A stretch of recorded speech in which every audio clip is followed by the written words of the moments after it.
Quisiera saludar a nombre de nuestros hermanos de la iglesia de Shalom en la ciudad de Chicago y también de los hermanos de Salem en la ciudad de Rockford, a todos los que están con nosotros participando en este momento y que se están uniendo para poder estudiar la palabra de Dios. Y antes de comenzar el estudio de la palabra de Dios, quisiera elevar una plegaria de oración a nuestro Padre eterno. Oremos. Eterno Señor, gracias te damos porque tú eres nuestro único Salvador. Eres el único a quien vamos a recurrir. Tú eres nuestro pronto auxilio en nuestros dolores, en nuestras tribulaciones. Y por la gracia tuya llegamos a ser salvados. Te ruego, Señor, que en esta hora tu Santo Espíritu nos acompañe. Abre nuestra mente, pon nuestro corazón dispuesto a aceptarte y que podamos estudiar tu santa palabra y recibir refrigerio para nuestra vida. Te lo suplicamos en el nombre de nuestro Señor Jesucristo. Amén. Mis hermanos, vivimos en un mundo muy complicado, muy difícil en nuestros días. Y pareciera que la violencia está relacionada con las condiciones malas que el mundo tiene y que la sociedad vive en nuestros días. La mayoría de los casos de violencia que se dan en el mundo de hoy están en el campo de la familia. Y eso es muy lamentable, porque a veces pensamos que la violencia más grande está afuera, está en las guerras, está en las calles, está en las manifestaciones. Pero si multiplicamos los actos violentos que existen en cada una de las familias, encontramos que allí está el origen. Cuando Dios creó a la familia, tenía como propósito que el papá, la mamá y los hijos, en este caso Adán y Eva y sus hijos, replicaran la armonía, el amor y la paz que había en el cielo. Pero después del pecado, esto se trastornó completamente. La violencia social ha aumentado en el mundo. Y saben, como ya lo dijimos, esto no es otra cosa que el reflejo de lo que ocurre a nivel de las familias. La violencia familiar se ha convertido en un flagelo social que ha destruido valores, que ha destruido la mente, las emociones de cada uno de los miembros de la familia. Y también ha acabado con la espiritualidad de los hijos, porque los hijos no quieren seguir a un Dios que fue tan distorsionado y carente de todo amor al mirar a sus padres. Esto se ha convertido, la violencia, en una enfermedad mortal. Este flagelo afecta por igual a los pobres, a los ricos, a los instruidos, a los iletrados, a los líderes mundiales, a las familias cristianas y a los creyentes y no creyentes. Es un problema tan antiguo como la misma humanidad. ¿Se acuerdan ustedes de la primera familia? ¿Cómo se produjo el primer fratricidio y cómo Caín, sin ningún motivo, mató a su hermano Abel? Porque permitió que se despertara dentro de él envidia, se despertara odio, se despertara rencor, venganza, y el resultado fue el asesinato y la muerte. Este ha sido y todavía es un tema prohibido, apoyado por ideas erróneas. Se habla muy poco acerca de esto. Es como algo que no se debe hablar. Sin embargo, el Señor me dijo, tienes que hablar eso hoy día. Hay algunas ideas equivocadas, como por ejemplo, el rol del hombre es más importante que el rol de la mujer. Otra idea es que el rol de los hijos es solamente el de obedecer ciegamente a sus padres. Otra idea que el rol de Dios es solamente cuando tú lo necesites, es allí cuando tienes que buscarlo. Otra idea equivocada, el rol de los orientadores espirituales, de los psicólogos familiares. Oh, eso no, esos son los intrusos que deben ser rechazados y no deben ser aceptados. Otra idea equivocada es que el hombre es la cabeza y todos deben someterse a él sin dudas ni murmuraciones, así como en el ejército. Otra idea equivocada es que la esposa es la reina del hogar y que todos tienen que hacerle caso porque ella es la última palabra. Y como es el vaso más frágil, entonces debe recibir todas las atenciones y deben satisfacerse todos sus gustos. Algunos biógrafos de Napoleón decían que él era un hombre fuerte, capaz de someter a cualquier opositor, pero su esposa era la única que lo sometía. Pero el hijo varón de la pareja tenía a su madre en sus manos. Todos estos modelos de violencia han contribuido a que algunos matrimonios se acaben rápidamente, que algunos hogares se conviertan en campos de batalla, donde los muertos y los heridos y los sufrientes no son otros que los más débiles, los hijos. El enemigo está atacando a la familia porque sabe que allí se encuentra la clave para echar a perder a la humanidad entera.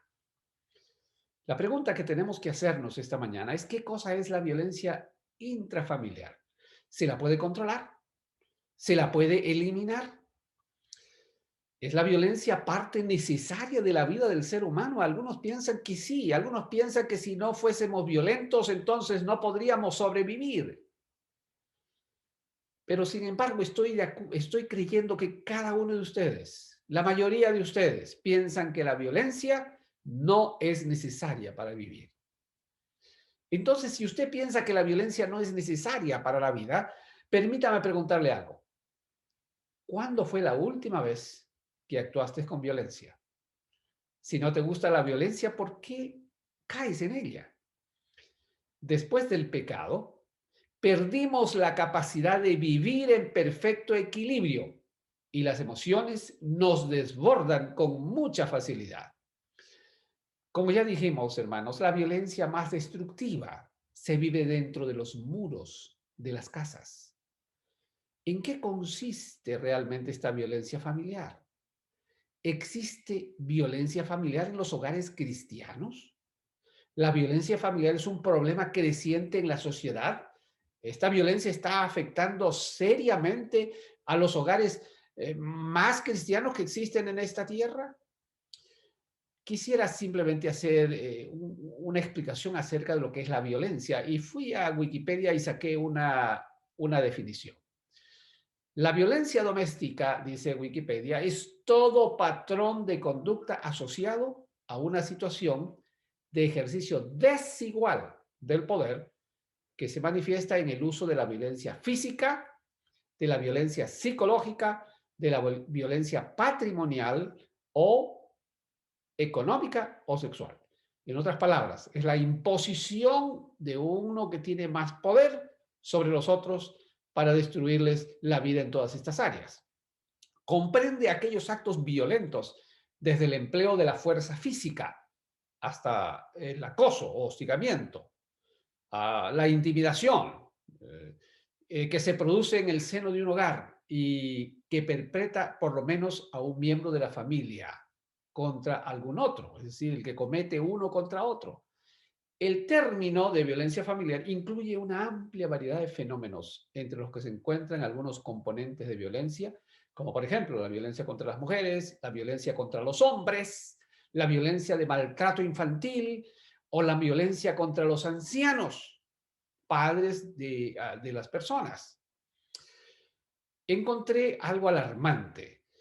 The National Statistics Domestic Violence Fact Sheet dice lo siguiente: una mujer de cada 4 y un hombre de cada 7 sufren violencia física por parte de sus parejas. Y la violencia contra los niños es mucho más alarmante. Ustedes imaginan que ustedes caminan por la calle y ustedes ven 4 mujeres casadas. De esas 4, una sufre violencia. Y ustedes ven a 7 hombres en la calle caminando. De esos 7, uno sufre violencia física por parte de su esposa. Este es un problema social muy extendido y debiera ser una preocupación de todos los líderes, incluyendo de los líderes religiosos. Porque este es un problema. Si usted en su iglesia tiene 100 miembros, usted va a tener gente que es víctima de violencia. La Iglesia Adventista del Séptimo Día, el año 1996, adoptó un programa en concordancia con ADRA y con el Ministerio de la Mujer, un programa activo en contra de la violencia. End It Now. Ese se llama el título en inglés. Y en español la traducción sería Detén la violencia ahora, porque se refiere a la violencia. ¿Por qué la iglesia está preocupada por atender esta situación que se ha convertido en una enfermedad social muy grave en el mundo? Porque la palabra de Dios condena la violencia en todas sus formas y señala a la violencia como un pecado y como fruto de la carne. En 1 capítulo 2, versículo 8, dice la Escritura: quiero pues que en todas partes los hombres oren, levantando las manos al cielo, con pureza de corazón, sin enojos y sin contiendas. Yo creo que debo leer otra vez este versículo, porque a veces pensamos que podemos orar a nosotros, o podemos orar a Dios, teniendo nuestras manos enojos y contiendas. Acabamos de pelear y discutir, o lo hacemos todos los días, y ahora estamos libres para poder orar a Dios como querramos. Quiero pues que en todas partes los hombres oren, levantando las manos al cielo con pureza de corazón, sin enojos ni contiendas. La ira y las peleas son contrarias a la pureza del corazón de Dios y del corazón de los seres humanos. El deseo de Dios es que no tengamos en nosotros los frutos del pecado. Y ustedes me preguntarán, bueno, pastor, pero ¿cómo es posible que la violencia, la ira, acaso el apóstol Pablo dice airaos, pero no pequéis? Habíamos estudiado una lección de la escuela sabática sobre la ira de Dios y la ira de los seres humanos. Y dijimos que la ira de los seres humanos es producida por lo que otro ser humano nos hizo, y la ira va en contra de un ser humano.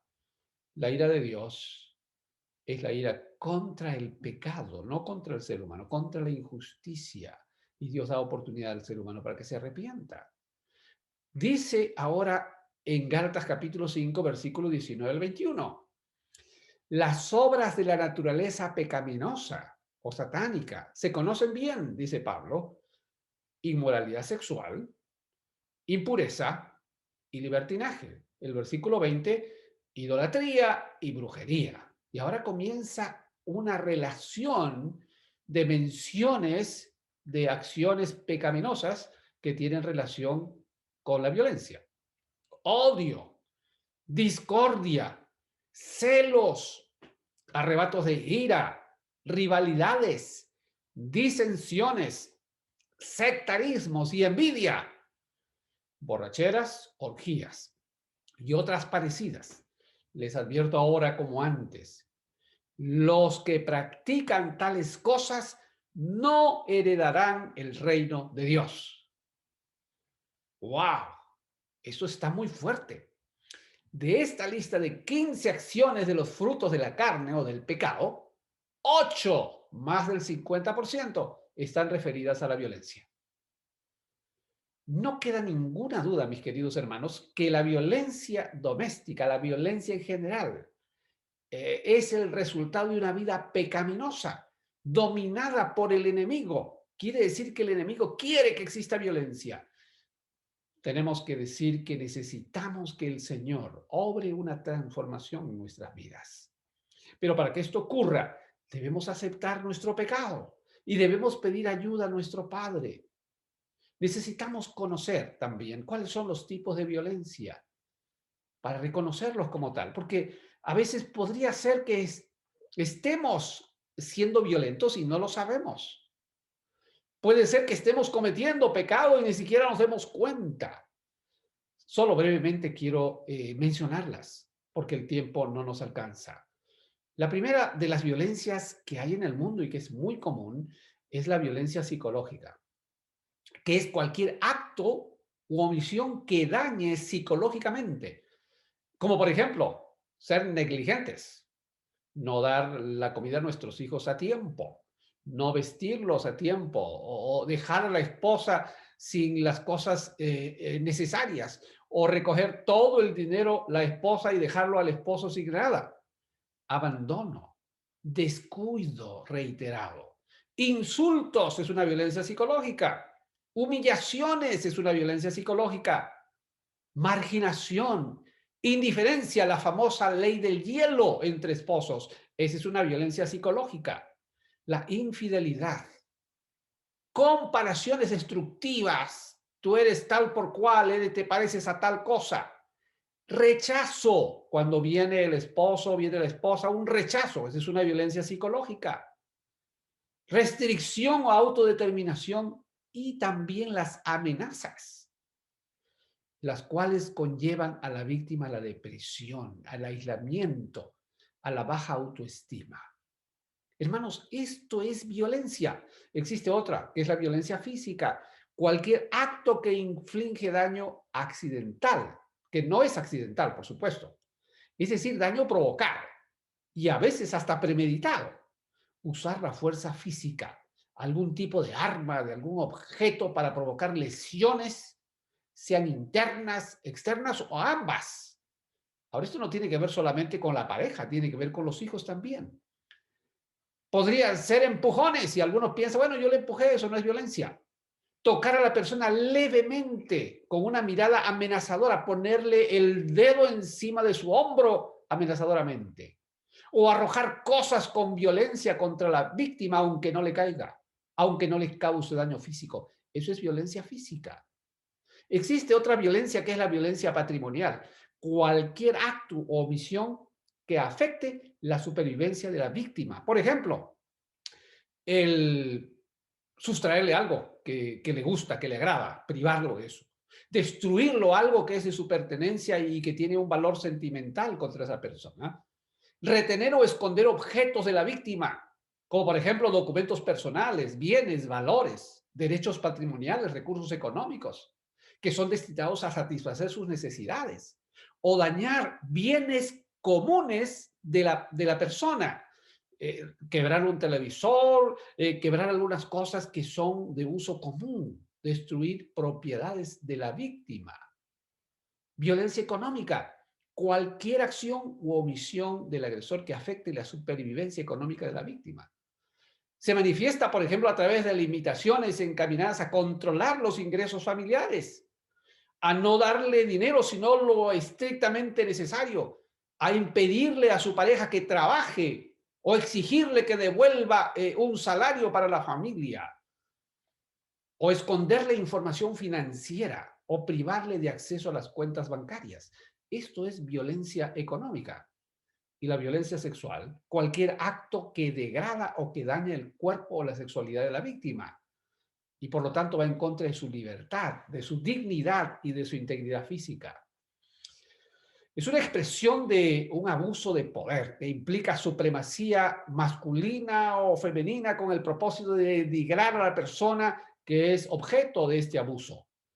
Cualquier forma que les lesione la dignidad, la integridad y la libertad de las víctimas podría llevarlo a lo que es violencia sexual. Ahora, tal vez mientras he estado diciéndoles estas cosas, alguno de ustedes en su mente ha estado relacionándolo con algunos actos de violencia que ha realizado en algún momento de su vida. La pregunta que yo tengo que hacerme, y juntamente con ustedes, es ¿por qué no podemos controlar nuestros estados violentos? Existen muchos factores, tales como, por ejemplo, la lucha por el poder, ¿no? El yo, o yo quiero ser aquí el que mando. Algunas causas culturales, eso se practica en mi pueblo, eso se practica en mi comunidad, que el que manda es la mujer porque es la matriarca, o el que manda es el hombre porque es el patriarca. El entorno social en el que vivimos, los amigos con los cuales nos relacionamos. A esto también contribuye la falta de educación, o sea, falta de información. Ahora hemos dado un poquito de información y somos conscientes de qué cosa es violencia. O existe también la predisposición natural. ¿Y qué es eso? Pues la predisposición natural son esas tendencias naturales hacia la violencia, los patrones de educación equivocada y muchas otras razones. Hay causas muy difíciles que las personas violentas no pueden controlar. Y creo que aquí es donde voy a mencionar estos dos casos. La primera es la llamada causas naturales y la segunda es el pecado. Son las dos cosas más difíciles de poder superar. Las causas naturales están referidas a la exposición y sufrimiento por causa de violencia en la niñez y en la adolescencia. Es decir, si tú sufriste violencia cuando eras niño y adolescente, tienes una alta probabilidad de repetir esa violencia. El daño producido en el cerebro de los niños por ser víctimas de violencia activa o pasiva, que es lo mismo al final. Los estudios nos muestran que los niños víctimas de violencia tienden a repetir los mismos patrones cuando llegan a tener sus propias familias. En nuestro cerebro existe una estructura cerebral que queda afectada en el niño por la exposición a la violencia. Ese nombre es el giro cingulado o el giro del cíngulo. Se considera que este giro cingulado o el giro del cíngulo es parte integrante del sistema límbico que se encuentra involucrado en la formación de las emociones, en el procesamiento de datos básicos referidos a la conducta, el aprendizaje y la memoria. Es el que interpreta las emociones. Las neuronas espejo están en esa área. Si esa parte es afectada como resultado de exposición a violencia, entonces puede ser dañada. Por ejemplo, si el ser humano no se conmueve con el llanto de un niño, si no se conmueve con el llanto de una mujer o de otro hombre, es un indicador que posiblemente tiene problemas en su salud mental, porque no está en condiciones de poder interpretar las emociones extremas de otros seres humanos. Esta condición requiere asistencia profesional para mejorar su calidad de vida y para mejorar la seguridad de su familia y de él mismo. La segunda causa es el pecado. Es la maldad del corazón humano sin importar las causas que lo producen. La presencia de Dios en la vida de un ser humano produce sanidad, produce restauración en esas áreas dañadas del cerebro que no pueden interpretar bien las emociones de otros. Una relación genuina con Dios que incluye la oración, el estudio de la Sagrada Escritura y el servicio a Dios y al ser humano van a generar una transformación en la vida de las personas que sufren de violencia o que son tendientes a violencia. El enojo, fruto de la frustración, es necesaria para reaccionar y corregir el rumbo de nuestras vidas. No, el enojo no es realmente nocivo totalmente. El enojo por los errores, por las situaciones que vivimos puede ser positivo porque nos va a ayudar a corregirnos. Sin embargo, el enojo contra las personas nos llevará a desarrollar sentimientos de agresividad y destrucción y dejará daños temporales o permanentes o ambos en nosotros y en las personas víctimas de la agresión. Para controlar el enojo requerimos el poder del Espíritu Santo. La manera como la palabra de Dios encara el problema de la violencia es muy distinta a lo que los estudios humanistas hacen para pretender resolver este problema. No depende del ser humano solo. Cuando basamos la solución de este problema solo en el ser humano, en lo que el ser humano pueda hacer para resolverlo, nos encontramos frente a un imposible. Dijimos que las llamadas causas naturales y la ausencia de Dios solo pueden resolverse con un cambio total de nuestra naturaleza pecaminosa. Sí, dijimos, hermanos, que desde el punto de vista de la Biblia, el problema de la violencia hay que considerarlo como un problema moral y un problema espiritual. Tanto la lucha por el poder como el uso de la violencia no son más que manifestaciones del egoísmo y el orgullo humano, de esa naturaleza caída. El ser humano caído ya no le interesa hacer bien a su prójimo.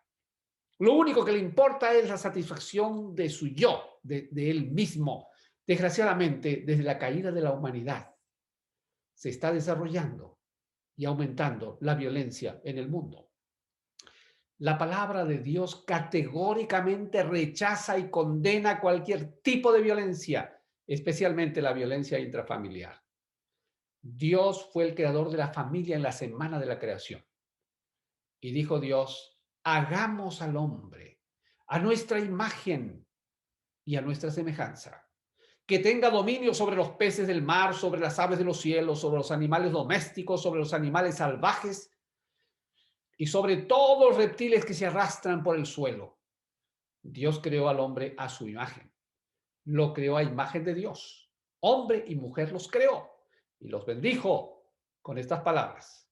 Sean fructíferos y multiplíquense. Llenen la tierra y sométanla. Dominen a los peces del mar y a las aves del cielo y a todos los reptiles que se arrastran por el suelo. Génesis 1, 26 al 28. Hermanos, Dios es amor incondicional. Esa es su esencia. Y los seres humanos hemos sido creados a imagen y semejanza de Dios.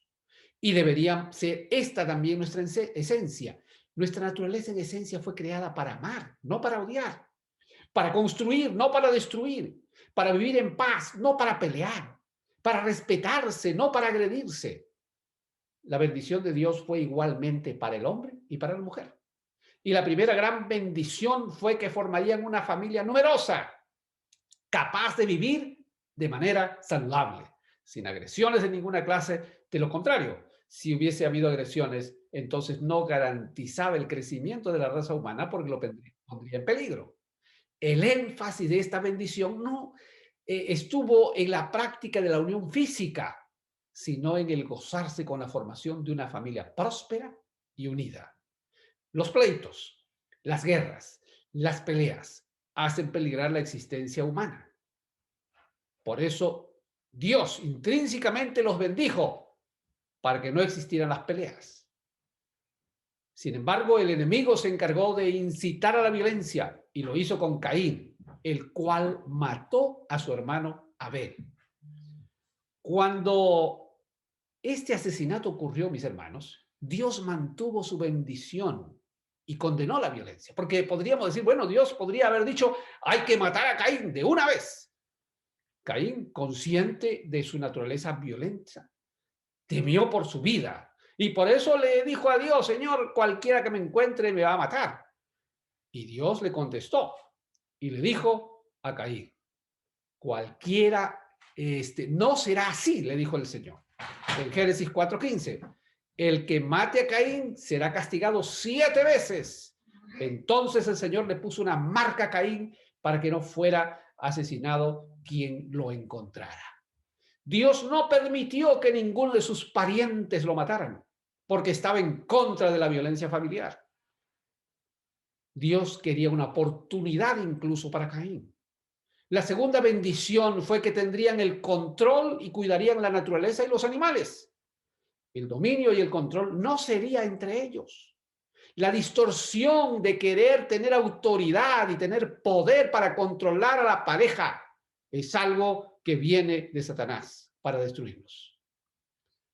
Para Jesús, cada ser humano es de gran valor, pues Él ofreció su vida en rescate por cada uno de nosotros. Esa declaración maravillosa del Señor Jesucristo, por tanto amó Dios al mundo que dio a su Hijo unigénito para que todo aquel que en él cree no se pierda ni tenga vida eterna. Declaración de Juan, en Juan 3:16. Desde un mismo principio el hombre y la mujer fueron igualmente perfectos a imagen y semejanza de Dios. La creación envolvió en su bendición a los dos por igual. En Gálatas 3:26 al 28, en una sociedad donde existía violencia, en una sociedad donde existía discriminación, el apóstol San Pablo escribe lo siguiente: todos ustedes son hijos de Dios mediante la fe en Cristo Jesús, porque todos los que han sido bautizados en Cristo se han revestido de Cristo. Ya no hay judío ni griego, esclavo ni libre, hombre ni mujer, sino que todos ustedes son uno solo en Cristo Jesús.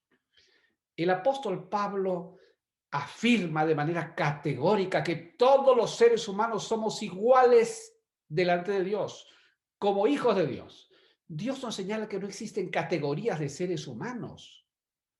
Para Dios no tiene razón diferencias en el sexo, en la raza, en la condición, en las creencias, en el origen étnico. El Señor rechaza totalmente la discriminación y la violencia. Lo que es más, en los 10 mandamientos, los 6 últimos rechazan la violencia, especialmente el sexto mandamiento que dice, no matarás. El Señor Jesucristo explicó al detalle este mandamiento en el Sermón de la Montaña. En Mateo 5, 21 y 22, dijo Jesús, ustedes han oído que se dijo a sus antepasados, no mates, y todo el que mate quedará sujeto al juicio del tribunal. Pero yo les digo que todo el que se enoje contra su hermano quedará sujeto al juicio del tribunal. Es más, cualquiera que insulte a su hermano será sujeto al juicio del consejo. Y cualquiera que lo maldiga quedará sujeto al fuego del infierno. ¿Por qué? Porque la violencia es un asesinato claramente condenado por el sexto mandamiento. El pueblo judío se pegó a la letra de la ley y estaban convencidos que matar no era torturar, que matar no era maltratar, que matar no era atormentar a un ser humano. Ellos creían literalmente que matar era quitarle la vida con algún elemento contundente. Pero el Señor condenó y puso al mismo nivel el asesinato físico, el asesinato emocional y todo tipo de asesinatos. El enojarte contra tu hermano es un motivo de condenación y de juicio. El enojarte con un desconocido daña las emociones de esa persona. Pero si el abusado es un miembro de tu familia, le causa muerte emocional y le afecta de por vida. No solo enojarse contra alguien es malo, sino el insultarlo. Eso lo considera el Señor Jesucristo como un motivo para perder la vida eterna, para irse al infierno de fuego.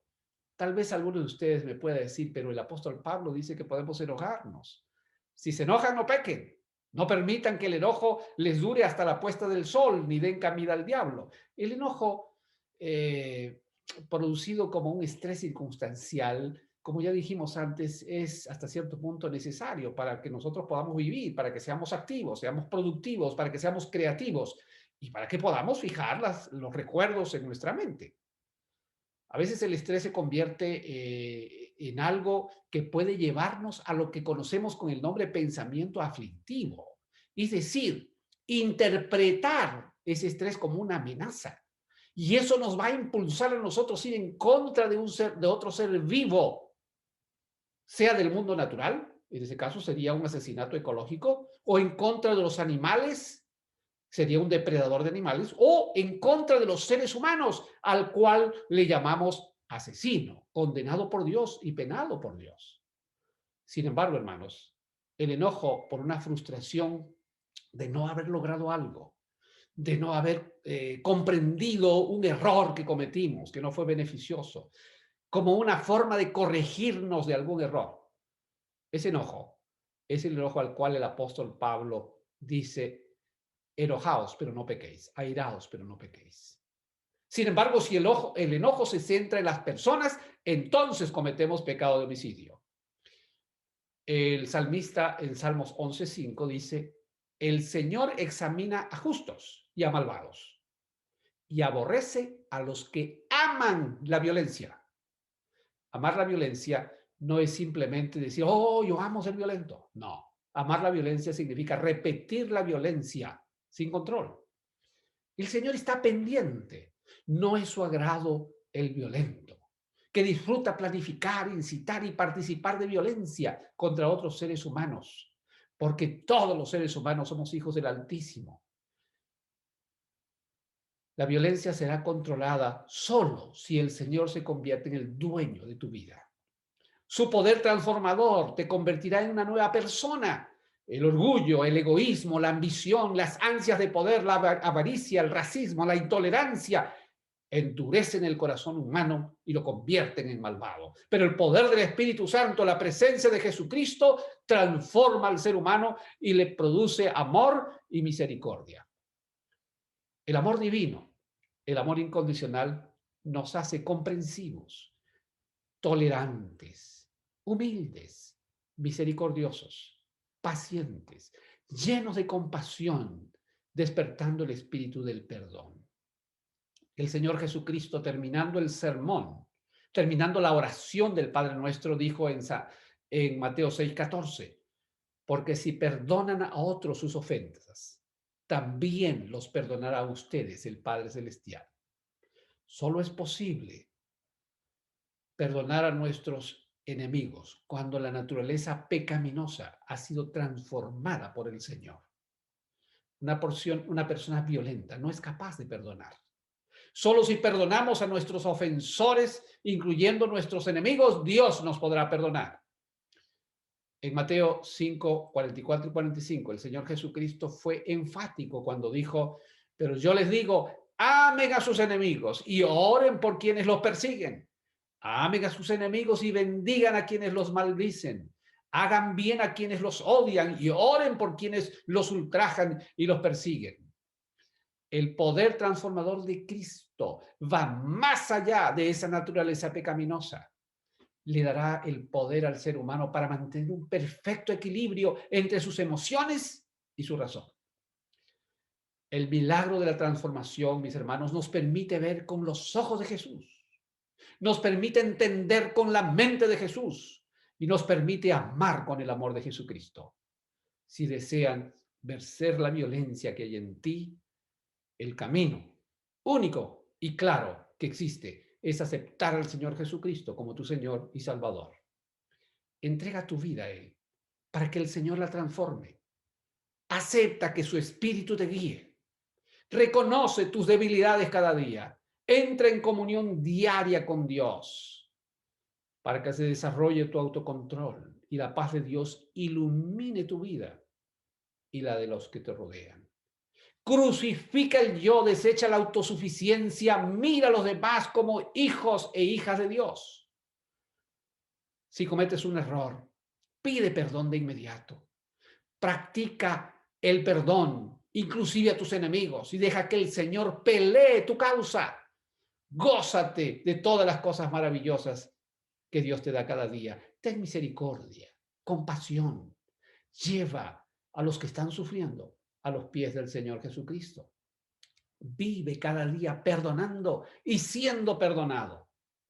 Mis hermanos, la violencia intrafamiliar es el arma más efectiva que el enemigo está usando para destruir la familia, para destruirte a ti y destruir la humanidad.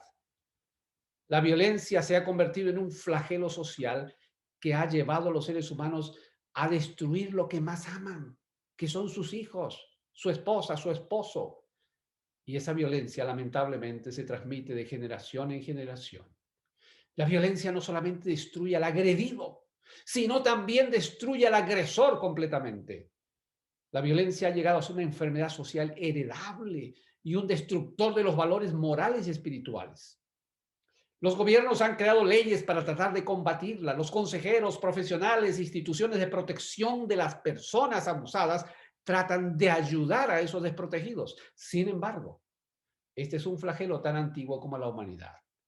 Todos los esfuerzos para controlarla no han sido exitosos. Seguimos luchando contra la violencia intrafamiliar.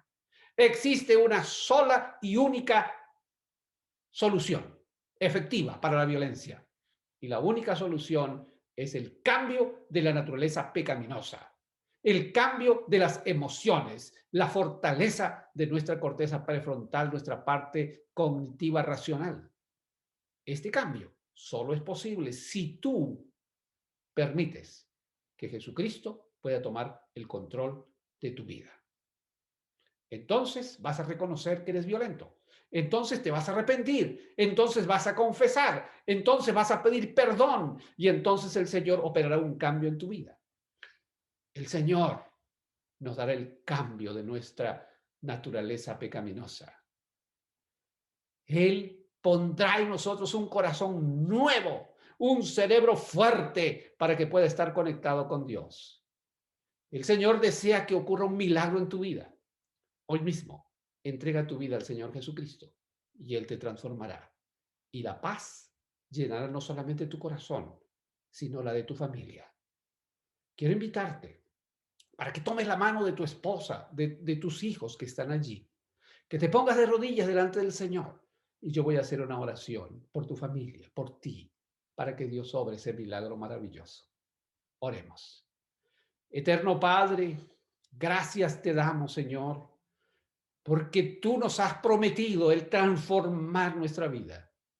Queremos rogarte que hoy podamos reconocer nuestra condición pecaminosa y que tú, oh Señor, nos transformes y conviertas nuestro hogar en un pedazo de cielo en esta tierra, para que cuando tú vengas, nosotros y nuestros hijos podamos estar juntos por la eternidad. En el nombre de nuestro Señor Jesucristo, te lo pedimos. Amén.